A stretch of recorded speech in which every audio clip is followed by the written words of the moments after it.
change other people's opinion. The grass of like, you must now believe this, what I believe. And it's like, you're not going to convince anyone, like you're not going to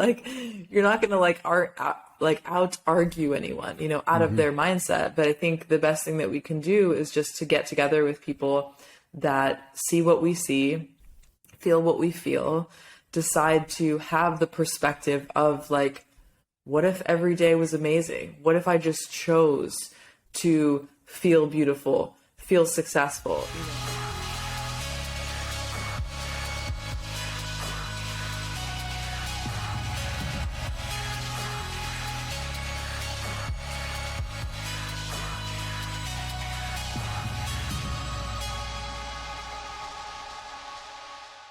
Hello, everyone. Welcome to another episode of the Otto Gomes Crypto Show. I am super excited for my interview today because it's someone that has gone above and beyond in the crypto space, creating a true project that is, in my opinion, really shifting away from the mainstream way of doing these projects. So it's very unique.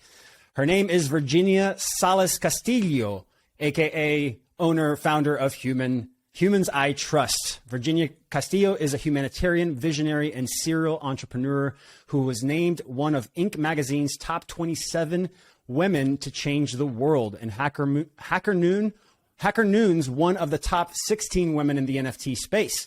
She's an internationally acclaimed speaker, marketer, activist, founder of Humans I Trust. Humans I Trust are pioneering a new Earth DAO structure and gamification powered by their Trust Quest and SoulBound NFT Collection. I'm super excited to hear about that. Virginia is devoted to created home on Earth through joy, play, and technology. Ladies and gentlemen, Virginia Castillo. Yay. So to be here. I'm super stoked for this conversation. We're going to have so much fun.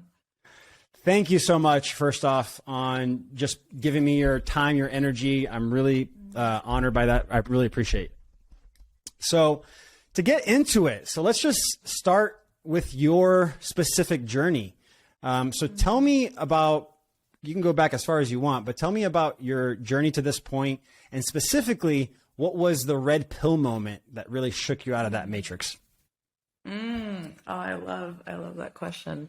First off, I just want to say I so honor and appreciate you and what you're doing in the blockchain space and the voice that you are. So I'm just really happy to be here and just really honor your perspective and your presence. So yeah, I'm really stoked. Thank you.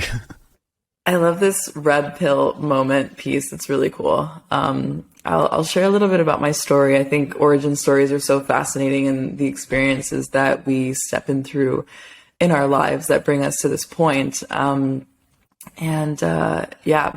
story is one of a nomadic traveler. My mom is Ukrainian, and I was born in Berlin, Germany. And so I've been nomadic since I was 3 years old. So before there was such a thing as a digital nomad, we were just nomadic entrepreneurs with my mom. She speaks 7 languages. I went to 15 different schools in 3 different languages.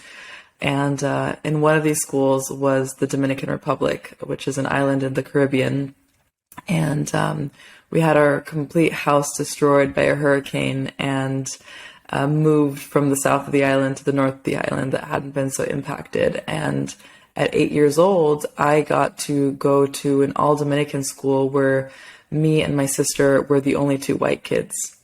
And that was just like such a paradigm shift for me. And at this point, like I'd, traveled through the Caribbean and been in other places, but just seeing how privileged I was as a German passport holder that could leave the country whenever I wanted. And, compared to my other like white kid friends, I was poor, but in my Dominican public school, I was like a millionaire. And so very soon I started visiting my friends' homes, giving back, like sharing my clothing, like just being in support however I could. And then started humanitarian work. So started building homes and creating floors. Like there's people that don't have a floor in their house. It's just like simple things like that. And I soon became really intrigued by the difference of the levels of happiness between the Western world, or the more sort of like, built up and financially stable places, and places where, people were wondering where they would get their next meal from the next day. And that there was just such a level of gratitude and joy.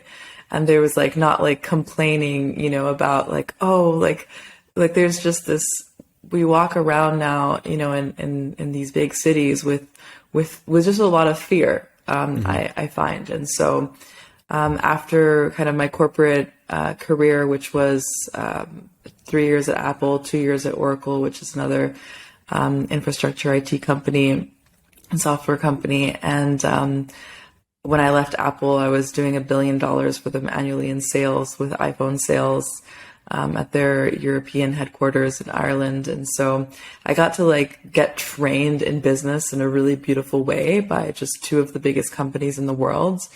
And I guess like my red pill moment, I would say like I was never really part of the matrix to begin with, like due to my upbringing, it was always outside of the box and outside thinking. But where I really empowered myself as a creator, because I've actually been on YouTube since 2007. So since YouTube has been around, so I've always been a content creator. I've loved just telling stories, and I was blogging since 2008. But I never thought of that being my career, or that being able to actually monetize. I just did it for fun. And when I was working at Oracle, I watched this TED Talk, and I'd watched hundreds of TED Talks at this time. That was like my primary education at this point. I watched a talk by Gary Vee, Do What You Love, No Excuses. And that just like woke me up like massively. I thought I was like winning the rat race, like doing the thing. I was like, yes, like I'm at the top of my game, just having this amazing salary, living in the south of Spain, driving my Audi A4 convertible, like just crushing it. And when I saw that, I was like, wow, like I am playing the wrong game. Like there is nothing for me here. This is just repetitive, the same thing over and over again. And so I was like, well, what do I really love? Like what do I want to be in this world as an infinite creator? And so I quit my job, and, let's be precise. So for anyone who is watching this and who's like, how do I do this? How do I get out of corporate? I didn't quit my job immediately. It took me a year. And so while I was working at the offices, I was also growing my presence online as an influencer. So this is an important thing. People always think like, okay, once I have the awakening, I need to just like, throw caution to the wind, and like I'm being a betrayer if I still, am in my corporate or whatever. You allow yourself to receive that salary and to take care of yourself while you're also building the other things. So let's just be clear on that one. Transitionary period. You have to have it. Exactly. So give yourself that grace. And so it gave me time to like save up money. And, when I finally did quit, like I was already an influencer. So I had a few thousand followers. Like I knew other influencers. I was being invited for collaborations. And when I left, the first thing that I did is I went to A-Fest, which is Mind Valley's annual event, and which is like 350 amazing, awesome, successful, woke entrepreneurs like coming together, and with some of the best speakers and talks. And so that was my next journey, was going into this incredible event. And so that opened up my entire network to just awesome entrepreneurs that became best friends and mentors and business partners and collaborators. And so, but at that point, I didn't want to sell anything yet. I wasn't like the entrepreneur that woke up and was like, I'm a coach now, like I know one thing more than you. And like, now I'm going to, teach you all of this. Which I don't judge, but that's not my path, like it's not my vibe. And so instead I took a year to just research happiness. So with my vlog, with my account, with my content that I was doing, I was like, I'm just a happiness researcher, and I'm here to figure out what humanity actually needs before I use our resources to create another product or put a service out there. And so within that year of research, I just traveled from home to home of like these new best friends that I'd met from A-Fest. And and people started wanting to hire me for things like consulting here and there for my like social media badass skill sets. And so I did that a little bit. Like I just kind of supported where I could, and I was learning in the process. And at the end of that year, I was in New York City, and I just realized this piece that I was talking about, right, which was like at the core of my research as well, which is what's the difference between the Western world and the more developing countries, of why is there such a bigger level of happiness. And in New York, I just noticed how no one would give each other eye contact. And if there was, it was like this like fleeting, like fearful thing of, you're on the subway and it's like everyone's like on their phones or like looking somewhere else. And however, I lived my life in this perpetual space of magic where I would pattern interrupt people and be like, hello, how are you? Like, how's your day going? And talk to people at the cafe and just like create these ripples. And it would be really impactful for people. And they'd be like, wow, like I haven't been seen today, or I haven't been seen in a while, or no one's hugged me in a while. And so through my travels, I also did these conscious acts of kindness, which were these experiments. I don't know if you know, like Marina Abramovich, who sits herself down and like just like eye gazes with people. And so I would do this, and I would have a sign, that says like, where has the human connection gone? Share a minute of eye contact to find out. And so I made the world into my lab, like my play lab. And eventually I saw this one experiment being done that said, I trust you. Do you trust me? Give me a hug. And that just like changed the game for me. I was like, what if we could just have a universal symbol in the world that showed that you're open to receive a hug and that you're open to hug a stranger. And so first I kind of, saw it as this experiment. So where you blindfold yourself and you hug strangers. But I was like, let's put this out into the world. And so I had the idea to put I trust you on a t-shirt. And that would be like the symbol for trust and connection and for receiving hugs. And so 7 days after having the idea, I was blindfolded in Times Square, New York, with celebrity videographer Nick Onken, who was filming the whole thing and who had hand drawn the logo. And I was wearing the first prototype of this I Trust You shirt. And that's essentially like what started this whole movement and what started this whole game. And I had hundreds of people come and hug me. Like I had a girl who like stayed behind with her family. She's like, I want to buy that shirt. And she didn't even like know that we were selling it or anything, And so the first shirt that we actually sold was on the street in Times Square to this girl named Brittany. And so that was like 6 years ago. And there's a documentary about it, about the whole process and, how that all started. But that's, I would say, is like where the journey began. And I can talk about the blockchain pieces and everything, how it came into it. But essentially, that year this was in 2015, was when I was asked to my first blockchain business call. So that's actually a great pivot. So, or segue. Yeah. So talk a little bit about this group, Humans I Trust, and how you married that with blockchain, NFTs and all that, and like where you are today with it. Yeah, absolutely. So essentially the I Trust You movement was this, global movement of us all coming together and bringing more connection. Around a few years later, this is around nearly 4 years ago, I was in Bali at this event called Bali Spirit Fest. And all my friends, like I had this beautiful group of friends who all have like incredible mansions and are working on beautiful projects and incredible things. And I was invited to all these after parties after Bali Spirit Fest. And we were, drinking cacao and dancing and singing songs and all this stuff. And I just realized the lack of organization and communication that we had as entrepreneurs together, right? So it's like someone's a billionaire, someone's, just hit 7 figures in their business, and someone can't afford to pay their rent next month. And someone has, no idea what they're doing. Someone has a great idea, but like doesn't have any experience. And so everyone's at a different level. And we were spending so much time just like, singing songs in Kumbaya that there wasn't actually any proper progress and collaboration between each other in business. And so I was like, what a waste of our time and our skill sets and our resources. And if we only were really honest with one another and got together and masterminded and just shared, hey, this is what I really need at the moment.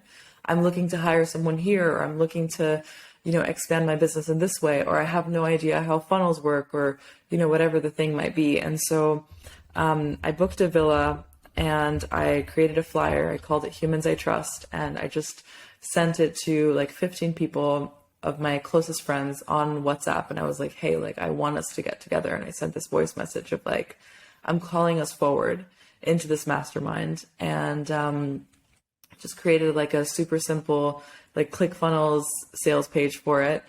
I was like, here, get your ticket. It's happening in 5 days. And in 5 days, 55 super dope entrepreneurs showed up because my best friends told their best friends. And then like everyone I knew and so many people I didn't know were suddenly there for this mastermind called Humans I Trust. And it was so incredible. Everyone got up and had 30 seconds to share 30 seconds to share what they were creating and 30 seconds to share what they needed. And it just created this like ripple. And I like look back on that video and those first photos, and like, I'm still in connection with all of those people, and I'm still friends with all of those people, and I'm still co-creating in different ways with all of these people. And it was just meant to be like a one-time thing of like, okay, cool. We're going to come together. Let's put people together that are meant to collaborate. And then like off we are on our merry ways. But then people were like, when's the next one? When's the next one? And then all these other entrepreneurs started reaching out to me and being like, hey, I have a mansion. I'd love for you to create Humans I Trust there.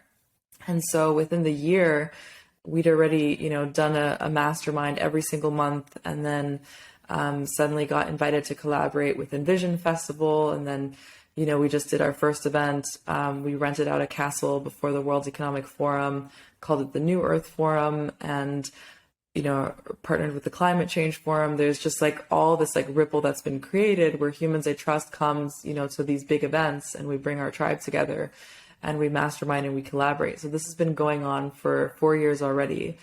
And I've always been very curious about like, what does the structure want to be? Because obviously I'm the catalyst, and I was able to, steward this community, but really it's owned by all of us. So a DAO is like the only logical step into coming together and creating co-ownership, because these are 7, 8, 9, 10 figure earners, and it's like all of our time is incredibly valuable and precious.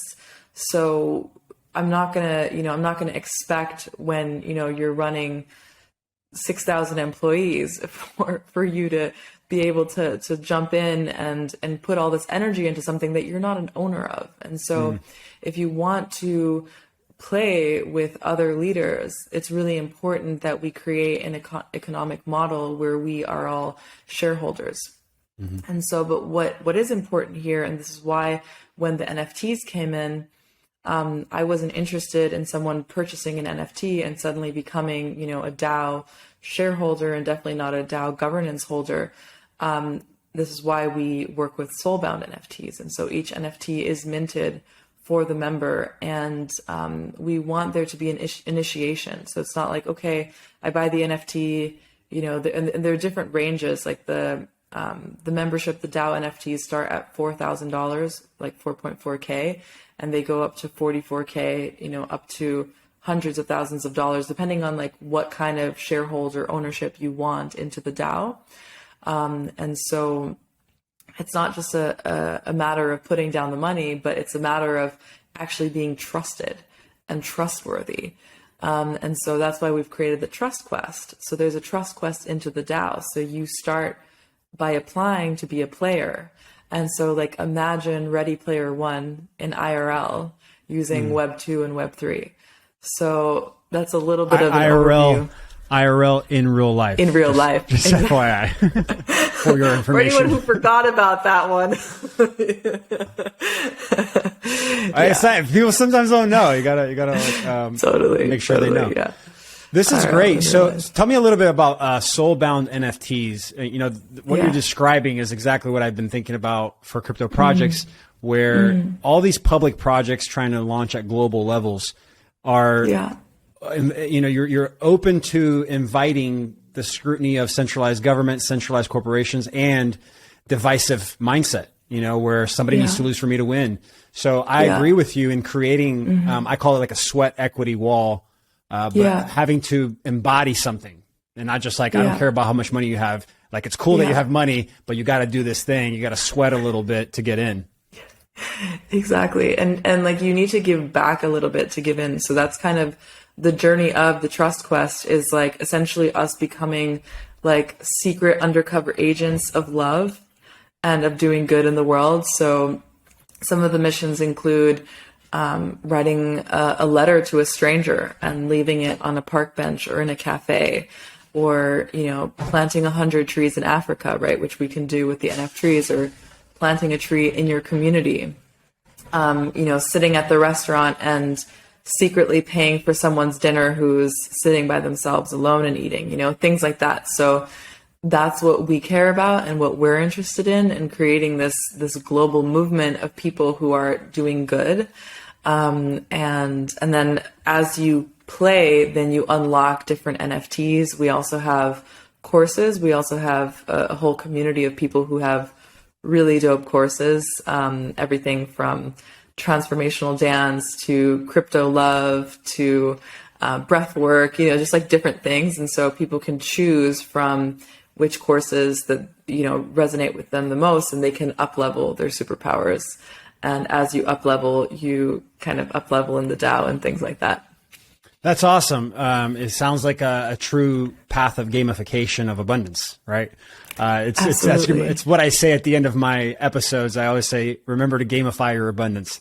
And it seems like you've created a path, especially for in real life, which is very unique now. Yes. I feel like our highest desire is actually to spend less time on our phones, less time with our technology. And the reason why the technology is important, and I don't think by any way we should eradicate our technology. This is why we're working with Web 2 and with Web 3. We're all inclusive, but ideally we have our members spend as much time in the real world as possible and tune into Web 2 or Web 3 to receive their missions, to receive their NFTs and things like that, which, they can then trade. So we have NFTs that are tradable, which are like the angel wings, for example, or the NF trees. So those you can resell, but the SoulBound, that is minted with your name on it, right? And it could be your real name or your gamer name or whatever you want. But it's minted for you. And so this is one that you don't sell. This is one that you hold. And something else that is unique about the Humans I Trust NFT ecosystem is that we don't peg the NFTs to ETH or Bitcoin or Solana or anything. Our NFTs are pegged to the US dollar. So everyone that's coming in is paying the same dollar amount. So we don't want someone paying, $300, one person, $5,000 or whatever, because the value that you're receiving, this is, it's like a gym membership. So it's your membership into the community. It's not like there's, some kind of like trick here of like, haha, like now we have your money. Like, it's like, no, it's like, this is the value that you're receiving, that you're paying. You're becoming a co-owner of this thing, of this ecosystem. You're becoming a player, and there's different levels, right? So, I really believe in hybrid DAOs. It's not like I come in and now suddenly I have access to everything. It's like, again, just like in a company, like you start as if you started as an intern, we're not just going to give you like the CEO keys to the kingdom. So we want you to actually work your way through and show up and be in service to the DAO. And it's incredible how our investors and our members, who are really high level people who are, CEOs of their own crypto companies that have been going for, 7-10 years, really amazing, successful people, they like put their fucking cards on the table. They're like, hey, this is what I have to offer. It's not only like the financial benefit, but they are so invested and so excited to be a part of this and like honored. And they're like my best friends. So we don't choose people who were like, oh, I don't actually like hanging out with you, but I like your money, so I'll accept it. It's just like, these are ride or dies, like people that I go to Burning Man with, people that I travel the world with. If we're not going to skinny dip together at 3 a.m., like you're probably not going to get into the DAO. It's like, that's the filter. If we're not farting on each other Get out. Exactly. That's funny.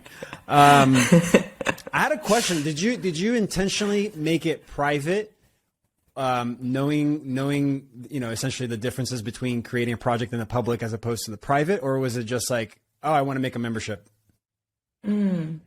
No, it was completely intentional. Yeah. So like the way that people historically would get into Humans I Trust, like sharing the origin story of like me just WhatsApping my best friends, like it's either people that I meet one-on-one at an event or somewhere, and we just like click, we just like vibe. It's like, yo, like I got you, like no matter what, like, you're in like a Thai prison at 3 a.m. like call me, It's like that's the ultimate. Vibe. That is the ultimate 3 a.m. call. I'm in prison. Okay, yeah, well, I'll get you in Thailand.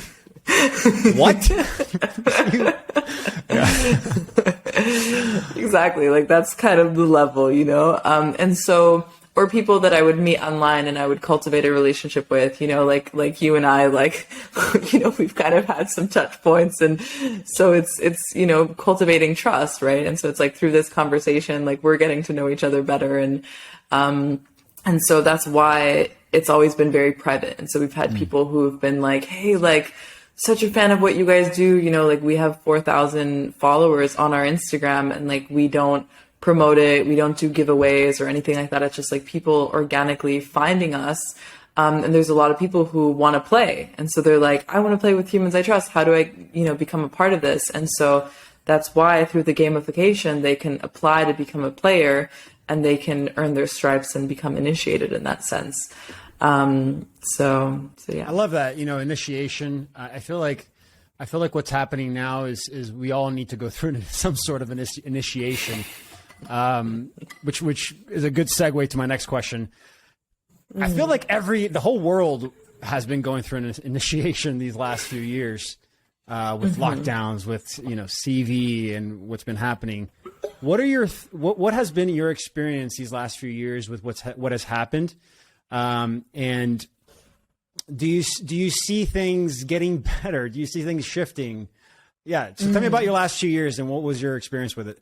Especially because you traveled a lot too. So a lot of lockdowns and whatnot. So totally. Yeah. The first year I locked down in the UK, and I was like, okay, head down, because there was just so much external judgment and pressure from people, right? Like there was just like so much hate going on. It's like, what, you do not comply. Like just, like any little thing, it would just be like this like external pressure. And so for a while I was like, cool, we're gonna tap out, we're gonna take a time out, and we're just gonna go internal. I was living in this incredible home in the English countryside, and just like, presence doing the thing. And but then I was like, oh, like they're just trying to make us like really afraid of living life, like there's just like we're being like stopped actually from creating. And so what if, I do what I always done, which is not listen to the conditioning around me and just step into my full fuck yes, which is where I live my life from. And so just through traveling the world, and I was living in Costa Rica, in the US for a while, in Europe. Now I'm in Australia. I'm going back to Bali next month. And so just kind of like from feeling the vibes in different places, I really think that the biggest deciding factor is just us, is ourselves, is our perspective. Are we going to think, like there's reptilians in the center of the earth that are trying to control us, and, we have to watch out everywhere that we go? Or do I decide to build my reality and interact and play with my planet in a way that I really just see the best case scenario always?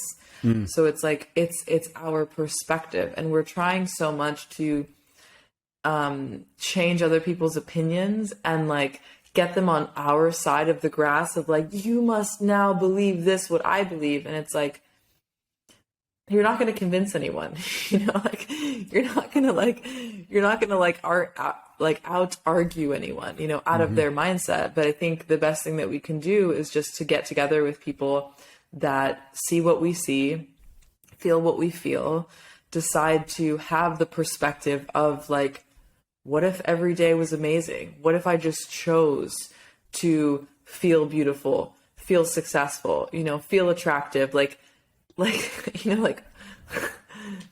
up, like that's the only thing that matters, right? So it's like, I can decide if I'm like, oh my gosh, like I'm not good enough. I don't deserve, to be successful. I don't deserve to have a community of people around me that believe in me, like, look at how ugly I am. Look at how, like, then that's the reality I'm going to create, and everything is reflecting in me, right? And so it's like, I get to decide, do I want to live a life of inspiration? And everything that isn't in alignment to that, because we get like addicted to the suffering. Like we're like excited. We're like, oh, someone disagrees with me, or someone let me put all of my energy into trying to change their opinion, or trying to tell them how great I am, or try to accept me in that way. Like, just let it go, like release them from, it's like when you're, when you get haters online and someone's like hitting on you, oh, you're so this, you're so that. Like, if you just reply back from a space of love and just care and just like, I bless you and thank you for your presence. Don't ever thank them for the abuse. I think that's an important thing. We shouldn't like be like, oh, thank you so much for insulting me. It's like, no, thank you for being you, for being on this planet. And, I love and leave you. It's like, yeah, I appreciate your perspective. I digress. Exactly. What else? I'm not going to argue with you if you don't agree with me. Yeah. Yeah. And I just think that like, if there's enough people that believe in peace and in harmony and in play, and that's why everything is through gamification. Because if it's not play, I'm not interested. If I'm on a call with someone and they're just like being like all serious with me and they're like not being a person, you know what I mean? Like, it's like, I don't care if it's $1 billion call. I don't care like what kind of sharehold that you're offering me. Like, I have people offering me projects all the time. Like, this is how much money you're going to get. This is how much you're going to do. I'm like, wow. So that's your North Star. It's like, that's what you think that I care about in this moment. Like, it's like, that's what you think, these platforms, FTX and all these other things, they cared about the money. It's like, that's their North Star. It's like, that is going to tell you everything about, is this something like, like I'm such a fan of Lord of the Rings and Game of Thrones and like all these, series of like, will you go to war with me? Like, will you go to battle with me? Like, will we travel to the end of the earth? And are you still going to be there? Or are you going to pussy out when we get to Mount Doom? Cause like, you're too scared of the orcs, it's like if you're just there, if you're a paid soldier, if you're like there for the money, you're not going to go all the way. But it's, if you're leading from your heart and your purpose and you truly care and this is something that matters to you, not because you want fame or status or you want to look good, but just because it's what feels right to you and it's what you want to give your time to. It's like, yeah, I will be there. And so, yeah, I think it's just us coming together in our co-created aligned purpose and creating magic and play. This is what I like about, this is what I like about this project, specifically even being called trust, right? The humans I trust, to compound on your comment about the guy, the person that is all they care about is money. Well, that's a limitation on what they believe is the currency, like the only currency that exists in this reality. If you think money is the only currency to exchange energy, that's a limitation. Then you're cutting yourself off at integrity. I forgot who said this, but they said an intelligent person without integrity is a dangerous person.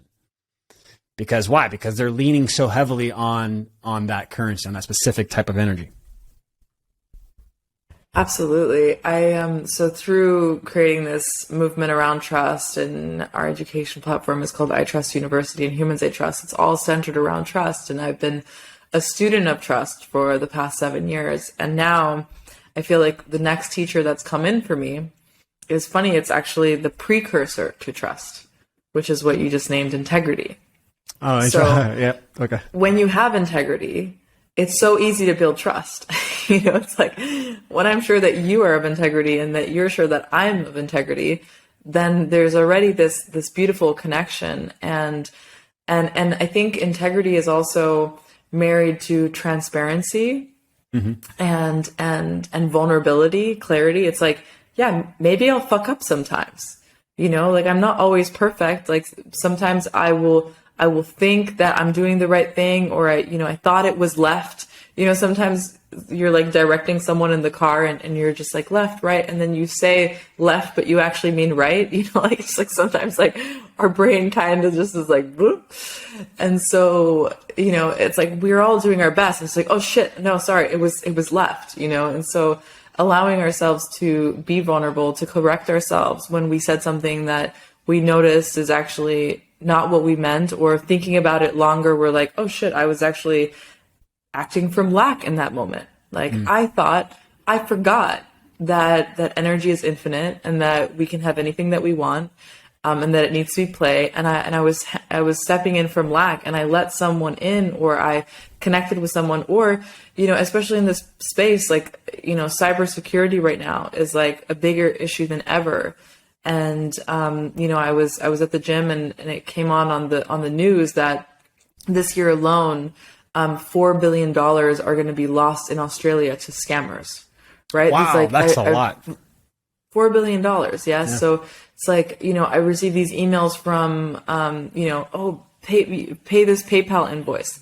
That stuff looks so good. Like it's so ingenious, and my dad literally texted me yesterday. He's like, someone was trying to like scam our family for like $2,500 or something, like utilizing my name, like contacting your sister. I was like, oh my gosh, like it's such a big problem that we have right now, especially in the crypto space. And so the closer that we can be, to integrity and to transparency and vulnerability and clarity, the easier it is going to be to navigate. There's a book called The Speed of Trust, and it talks about how this company was able to be so efficient and work together so well.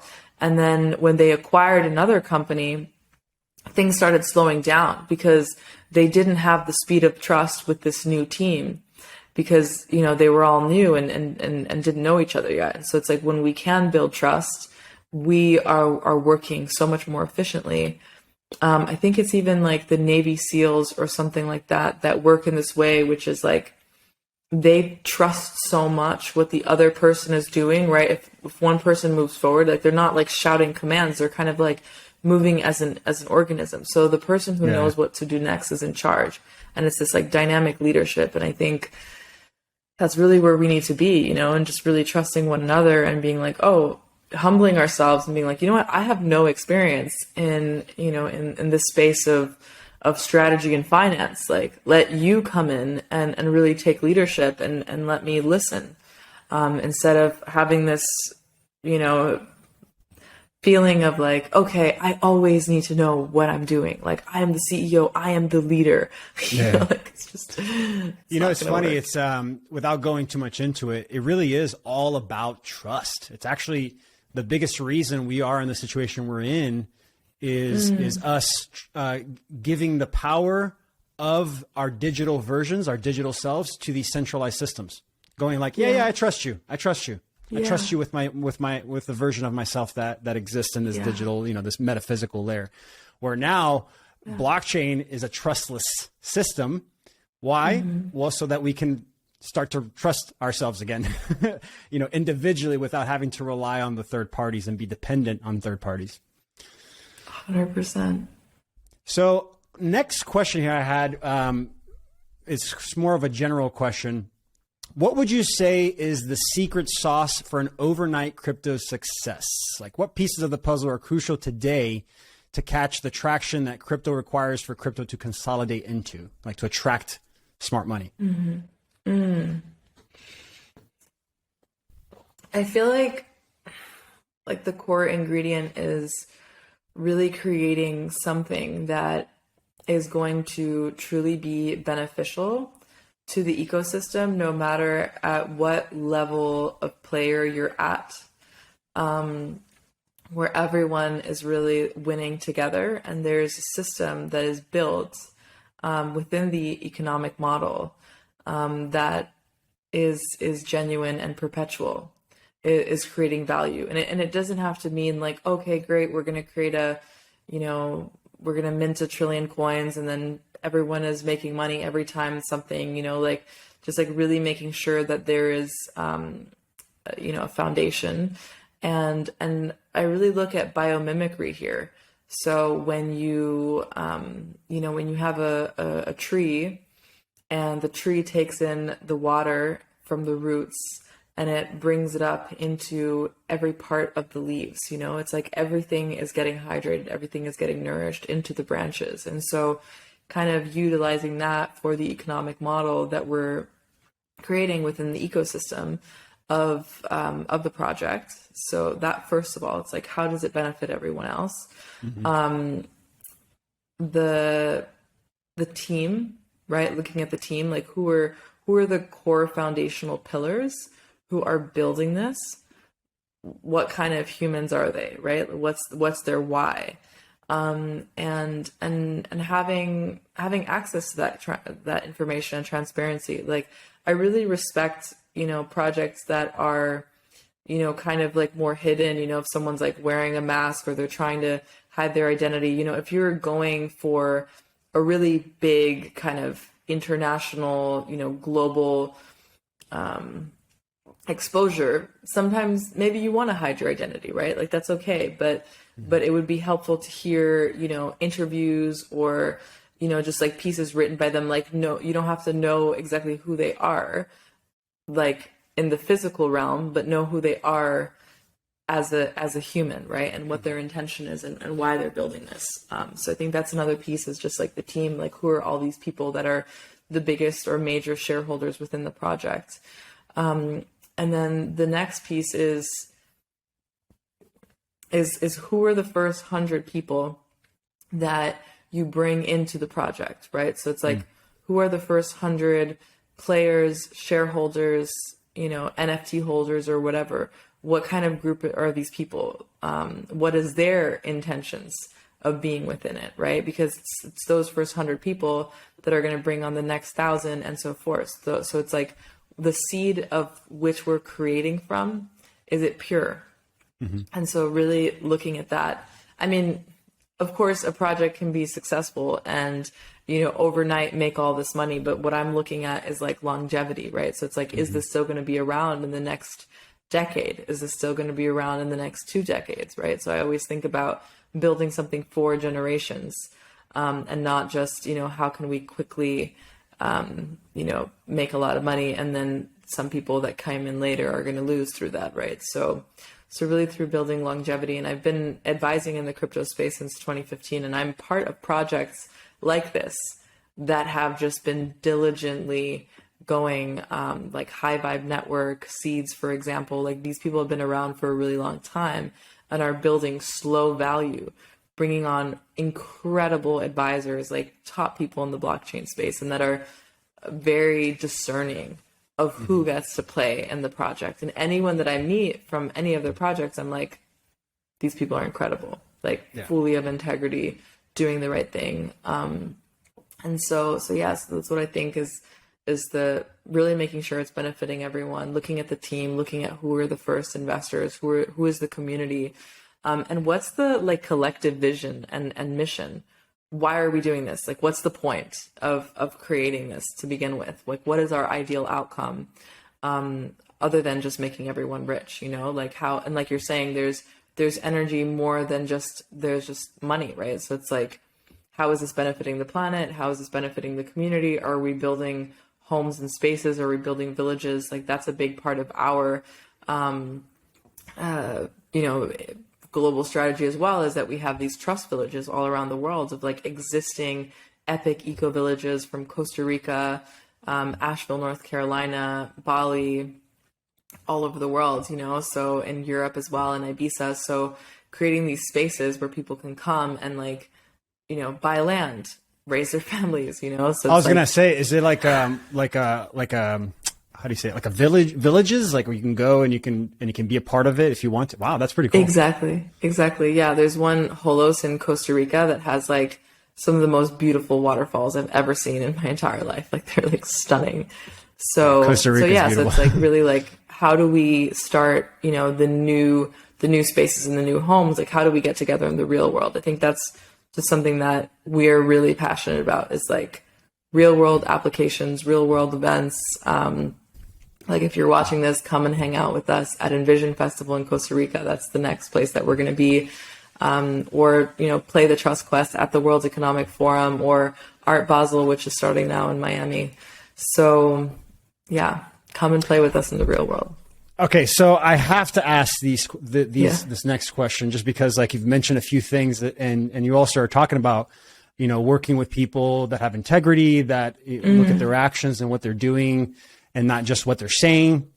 So it's sort of a two-parter. First, I want to get your perspective on the FTX situation, Sam Bankman-Fried, and, essentially, in my opinion, sort of a massive infiltration from WEF, from the agendas, from political parties, all of this mess. It's a mess right now. So what is your thoughts on that? And what is, you've mentioned Marina Abramovich, you've mentioned WEF, right? Even I think I saw that it was last year that you did, it was called the New Earth Forum, right? You mentioned that as well. So just tell me, what are your thoughts in relations to all those things you mentioned? Yeah, so we did the New Earth Forum this year, actually, in 2020. Right. And I mean, the whole piece is like with, it's, for me, the topic is around centralization. So in my course, Crypto Love, where I've, taught over 100 people how to start their wallets and how to invest into crypto and all this other kind of stuff, I've always said, purchase on exchanges, don't ever hold on exchanges. Like, you want your minimum amount of crypto on these platforms because they're not secure. And if, they go bust, you go bust. And so hold them on a ledger, hold them on Trust Wallet, hold them on Earth Wallet, hold them on a self-custodial wallet. So that's just like the first piece, which is like Crypto 101, don't subscribe to that mailing list. Like, it's just like, just don't do it. If you don't own your keys, you don't own your crypto. That's what I say. Exactly. So it's just like, inform yourself if you want to be in this space, like really learn, from people like us who've been here for quite some time, who've seen a lot of bull and bear markets. And, so just know that if you don't know all of the, the C-suite level, if you don't know the decision makers, if you don't know the people who hold your keys, and there's some really good reason for you why you want to give them your keys, fair enough. If you want to be a shareholder or whatever that is, if you believe in that project, right? If you don't know all those people, don't engage, like, don't give them your money, be self-custodial. So that's just like my comment to anyone who is like freaking out about this FTX thing. It's just like 101, you made the mistake. I'm sorry, but this was untrustworthy, whether it was infiltrated or anything else. I have no way of knowing without being in those conversations. Like, I can only, guess at that. But what are my thoughts on World Economic Forum and like all these spaces and things? I mean, for me, I really look at, who is the person? Like, I always say, if you wouldn't want to trade lives with someone, don't take their advice. Don't listen to them. If I wouldn't want to live life in your shoes, like, why am I taking your advice? And so a lot of these organizations and a lot of these places, especially being in the nonprofit space, like I've been stewarding these NFT collections for a while in different platforms and stages. And it's incredible how, some of the wealthiest people in the world, when you present them with the best solution, like the best tree planting solution, which we now have, which doesn't only plant trees and, provide food forests and take people out of, poverty in Africa. They're actually not that interested in that, so it's like, well, what is their agenda? Like, what do they really want? Are they, so we talk about greenwashing, are we using this front of, hey, I'm helping, I'm giving back, I'm doing good. But when actually presented with the opportunity, treat everyone like God in rags, right? So it's like man What if they show you differently through their actions? Because I asked this. The reason I asked is because at least I know what WEF is planning. I know I've read enough of the agendas. I've read enough of everything that they're working on. Looked at history, and the actions clearly show that they have zero interest in anything that they're pushing. Really, it's actually the exact opposite. They say one thing in mainstream, and then they're doing the complete opposite in private. So that's why I asked that question. What are your thoughts? Yeah.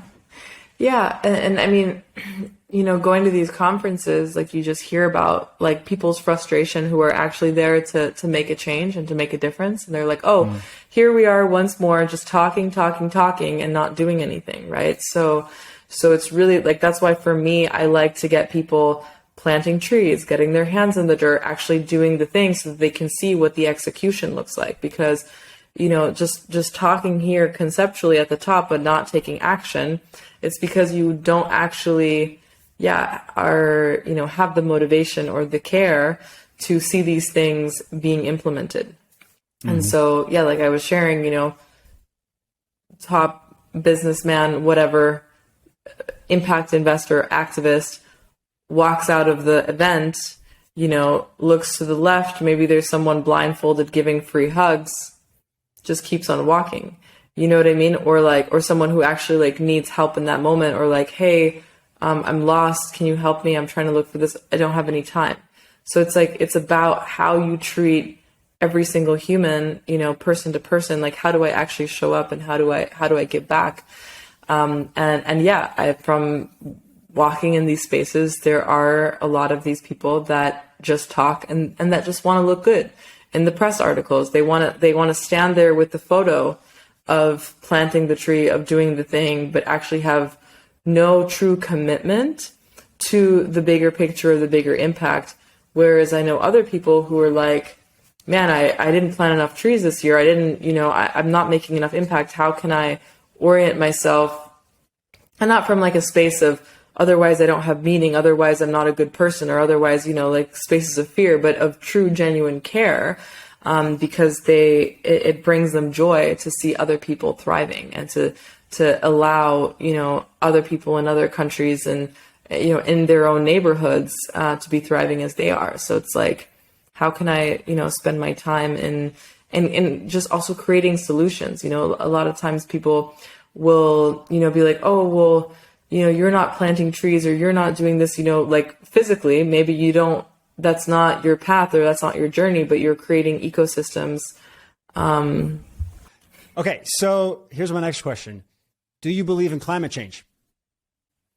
You mentioned greenwashing. So I'm curious now. Yeah, I mean, absolutely. I think just if I, just observe in my lifetime of, 30 years on this planet, of how the climate has changed and how it's getting warmer, and living in Ireland, living in the UK, just seeing how much warmer it's getting, and that the ice caps are melting. It just I think it just makes sense, I in my own personal experience have observed these changes. And I mean, if you just look at in the cities that we live in, how much construction, how many trees we're cutting down, how our forests have disintegrated. I mean, of the forest that was in the UK, there's only 4% left of it, so it's and we need trees to create oxygen. So it just, I absolutely believe in climate change. I won't ask more questions about that. I digress. And I'm not here to try to convince you otherwise. I guess I asked because, the involvement with these agendas, with WEF, with the people that are pushing the climate change narrative,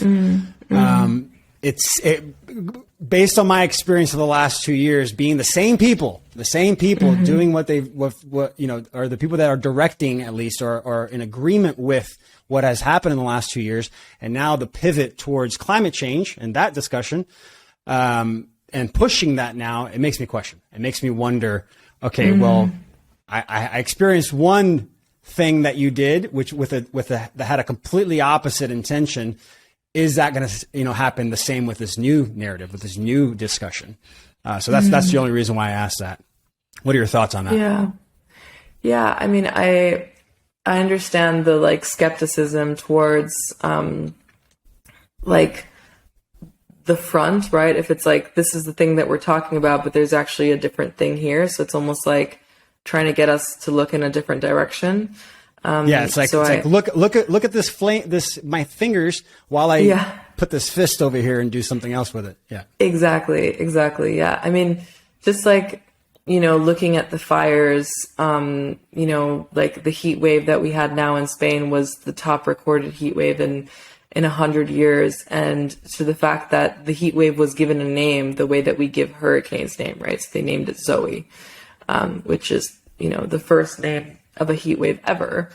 And in Turkey, the worst, fires in 100 years. And here, it's just, there's so many natural disasters happening across the world. And, from friends of mine that go and stay with the indigenous in the Amazon, seeing their landscapes and their rainforests being taken down and changing. I think that there definitely is a climate threat. I think that there is a climate threat, and I think that we are causing it with our industry. Whether, we should trust the people who say that they're trying to help us, meanwhile them doing something else. No, I don't trust that, Yeah, I say, and when I say something else, it's more like the technologies that exist that I know exist. I've done the research on this tech. HARP, for example, DAOs, direct energy weapons, which uses a vibration, a frequency to create heat.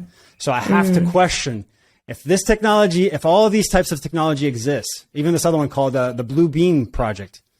So there's all these little pieces of technology that when you put together, and I would agree with you, it is humans doing it, but not in the way that it is being presented, not in the way that it's being, divulged. So, 100%. I agree with that 100%. And I also think that we currently have all the solutions. I don't think that climate change is a threat. You know what I mean? It's not a threat because we have all the solutions. We have, I'm working with some of these companies.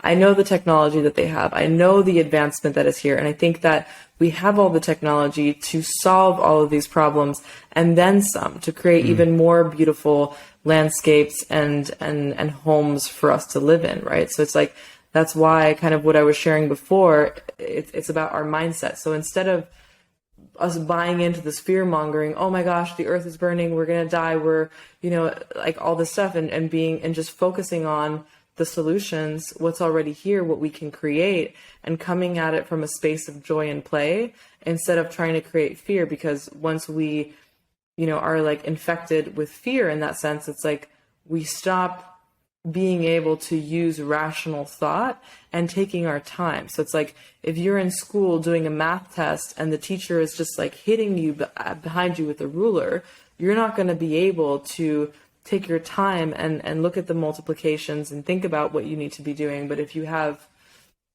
a peaceful environment and you have space and everyone around you is loving their math test and they're oh my gosh, I'm into this right now, that is when the true magic is going to happen. And so I agree with the fact of this agenda being pushed and this, this fear. And, there's these memes going around at COP27, here's all these, CEOs that are flying in and these world leaders in their private jets trying to tell you to take their bicycle, right? That doesn't make sense. That doesn't, and it's sponsored by Coca-Cola. It's I'm not going to trust you. Yeah. It's literally the most poisoning, evil, substance there is. It's I can't trust that. I can't trust that you actually understand what is good for us, what is compatible with the human system, what we need to thrive, if you allow a company like that, to sponsor. And I mean, like, I'm also not trying to say, like, let's tear everyone down, like, burn every McDonald's. What I would like is to work with McDonald's and have them bring healthier food on the table, cleaner food, where they're not mixing their hamburger patty meat with stuff that, like, literally is going to give you diarrhea the next day. Plastic. If you weren't so used to it. Actual plastic. Exactly.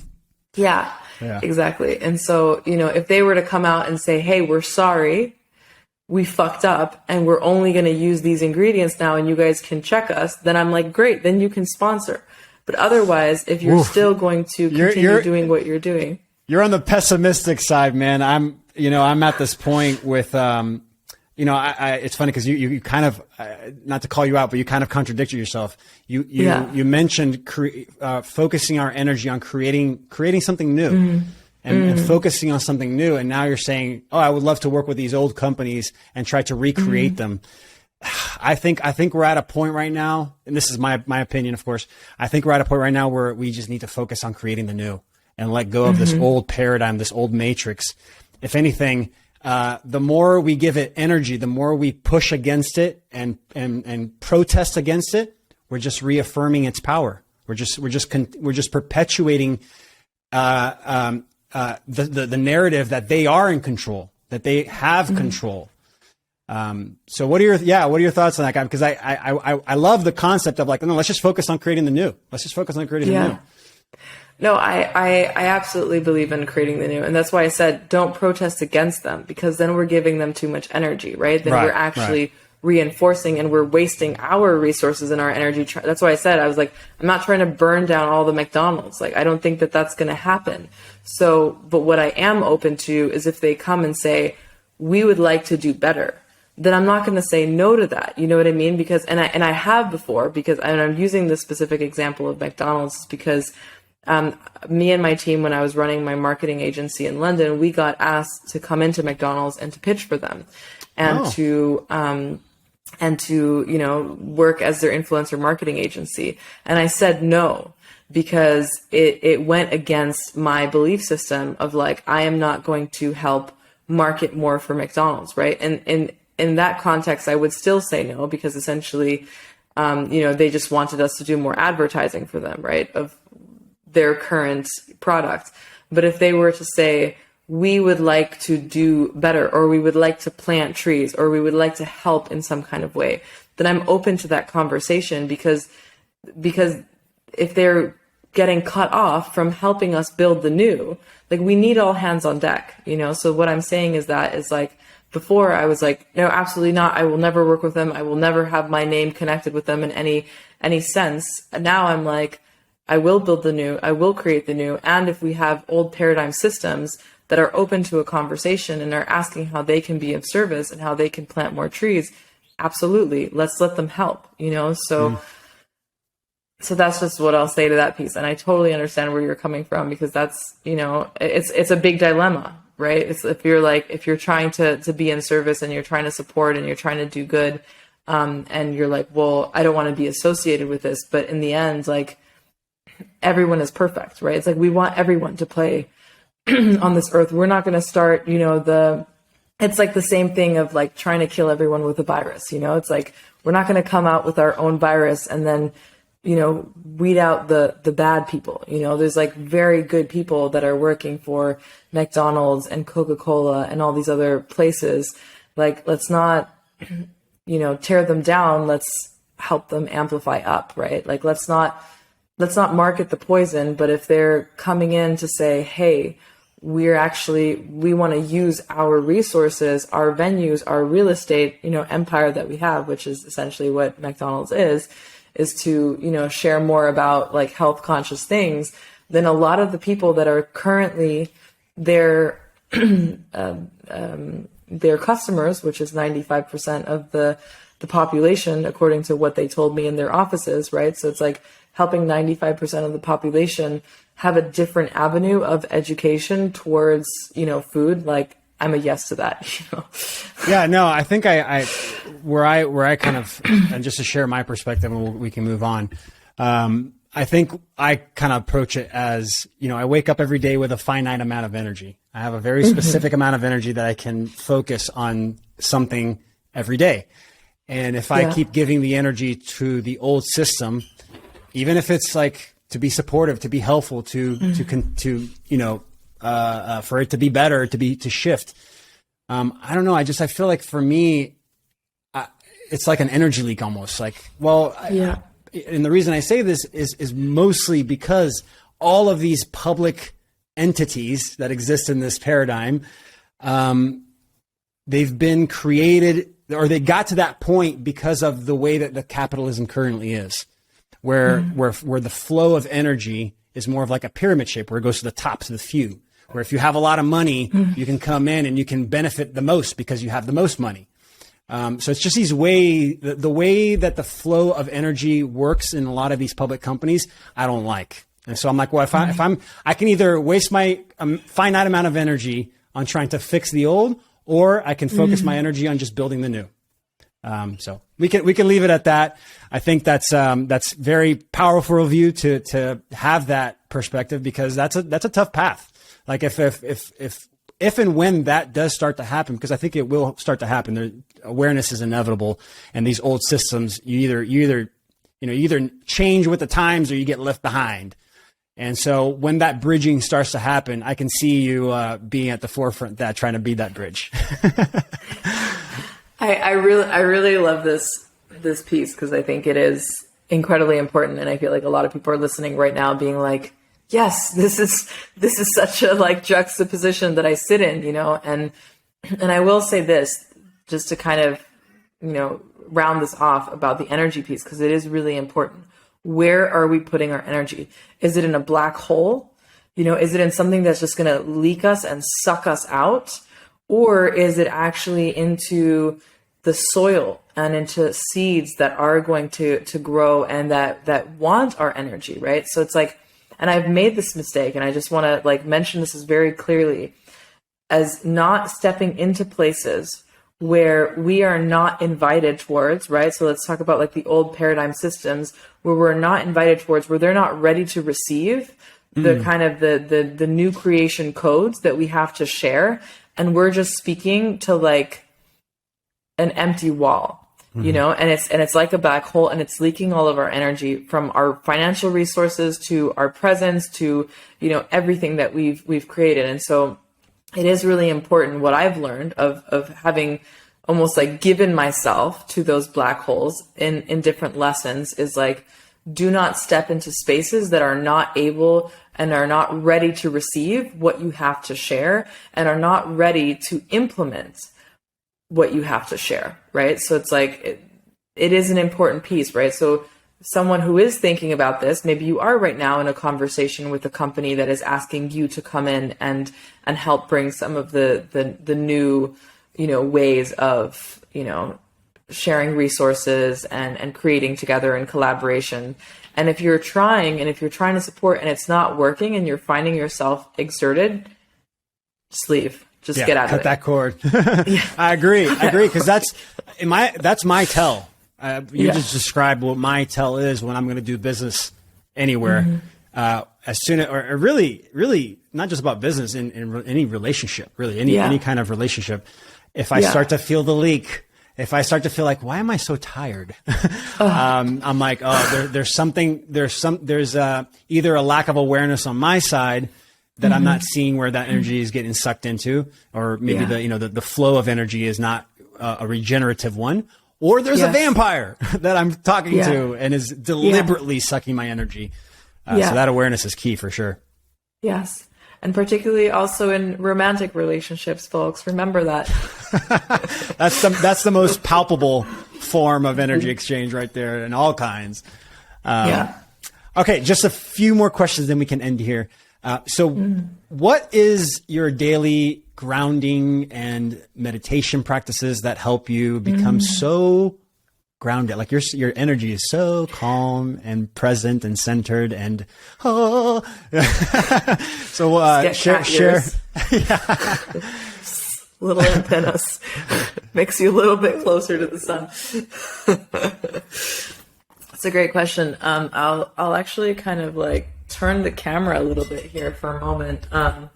Because you're right now kind of like in my dojo. So if you just like look at this really quick. You're in front of a little altar there. Got some exercise equipment. I love it. Yeah, exactly. So here, flower crystals, like just like creating a sacred space, I like to call it, right? Just like somewhere where you are in presence. I think so. Interestingly enough, I'm a very like high powered, high energy being. Like I'm really like the like Energizer bunny. So for me, like meditation, like daily meditation practice, like was never really my thing. Like I wasn't like okay, like we're gonna meditate. And so what I practice is more like mindfulness on a regular basis. And like a big thing is breathing, breath work. So 95% of us are breathing the wrong way. We're breathing shallow breaths, like, and what it's doing is it's telling your body that you are in a stress response, right? So like it's parasympathetic, right? Parasympathetic exactly, state. Exactly. So you want to change into the parasympathetic nervous system, right? And so if you were in nature, walking, and you turn a corner, you see a line, immediately your heart rate starts accelerating. Right. And so it's giving your body in like adrenaline to run, you know? And so most of us are in this like fight or flight response for most of the day. And it's a lot. And it's kind of what brings you in that, math problem with the ruler. And so a good practice is your breathing, long, deep breaths. So, and one of my favorite practices that I love to do are breath holds. So I breathe in, I hold the breath, and you can count, 10 seconds if you want, or just be present and exhale. And so, and also like music. So East Forest, Ram Dass, like that's my jam. So if I'm ever solfeggio frequencies. Exactly. So it's just like, breathe ease into your nervous system and like remembering that you are safe, right? So it's like we have this fear, by our parents, like, and the conditioning around us, like, okay, like just make sure that you're going to make it. Like we're all just trying to make it. Like we're just trying to survive all the time. But it's like, think about your entire life. Like when have you ever not had a bed to sleep in? Or when have you ever not had food on your table? And if you didn't, like, was that maybe your choice? Were there maybe people that were trying to bring you in or trying to help you, or, addiction is a real thing, like a really real thing that is in our day to day, right? So from like coffee, alcohol, cigarettes, weed, all these other different things. So it's like, it is like, how much control do I have over my life and over my body? If there's something that I can't live without, right? If that's affection, if that's self-abuse, like just like noticing, having awareness, is just a really big piece. So I just create a lot of mindfulness in my day-to-day and in my actions of where am I coming from and why am I, acting a certain way, or why do I need a certain thing? And then I'll observe myself, and I'll have patience with myself. There's one of my favorite podcasts to listen to on this, actually, and there's only 10 episodes of it, is of this guy named Adam Fulker, and it's the Adam Fulker Show.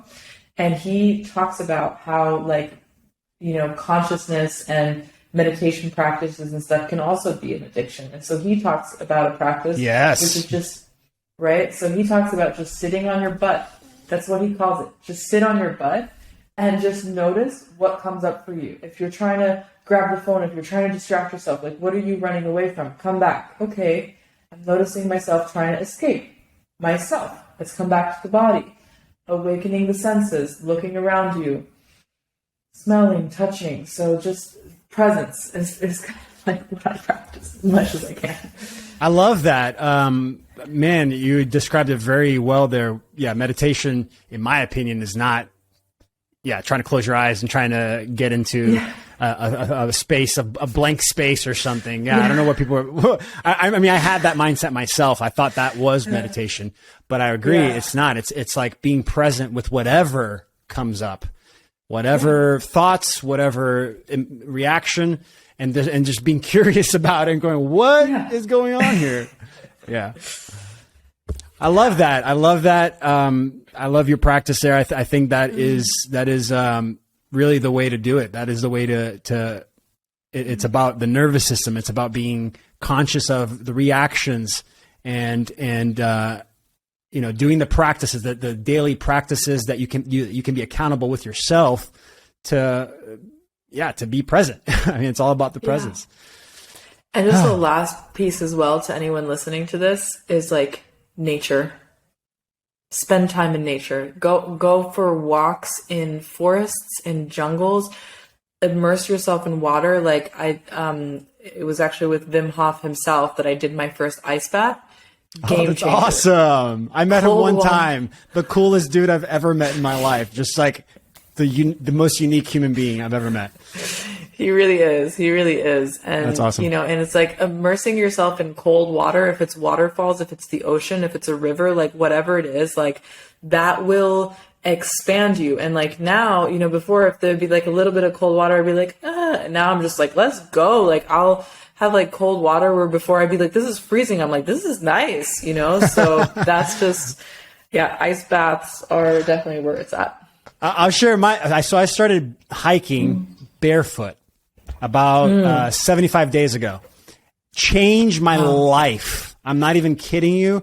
Lower back pain has gone away. I had neck pains that went away. I feel calmer when I come back. It's like reflexology. I don't know if you've ever done reflexology where they do. Yeah, it's exactly like that. I do it all the time, so I could feel the difference. And it was difficult at first. Like anything new, it was very hard. I didn't want to do it, but after around the 7th day, not only did it started the feeling of that it hurt started to go away quicker, but then I started to get pleasure out of it. That was the weird shift. When I started getting pleasure from walking barefoot on rocks, that's when I'm like, oh, I made it. There we go. I love that 100%. Yes. There's some juice in this, guys. If you're still listening, well done. Well done. Yes. And last thing, we'll end with this. You're standing in front of millions of people. You have a few minutes to say some words. What do you say? Oh, I love asking this question myself. It's such a juicy one. I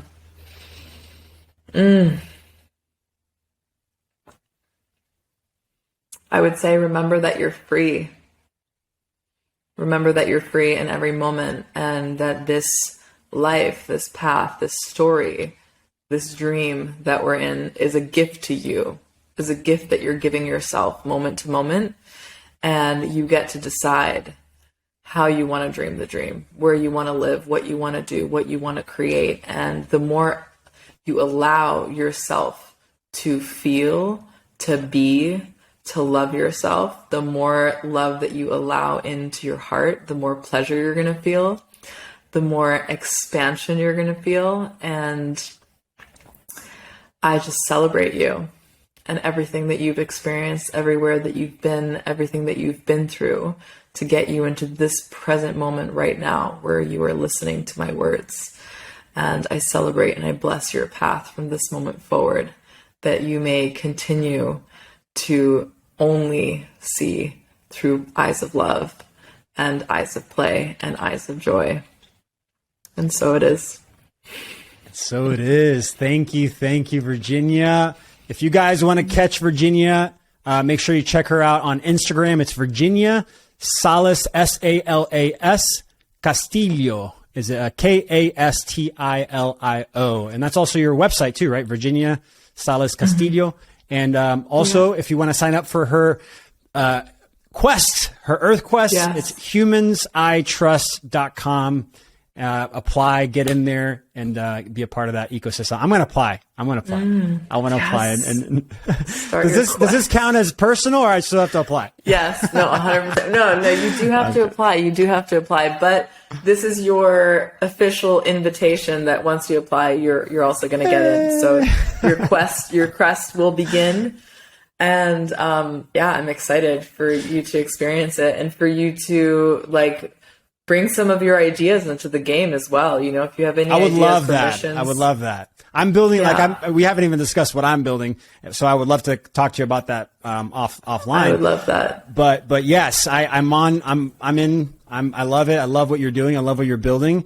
And the only way to do it is to come together and co-create, or else we're just talking about it. 100%. This could be part of the quest, right? So this could be a mission where, you know, the members get sent to listen to this podcast, right? So it's like, right? I like that.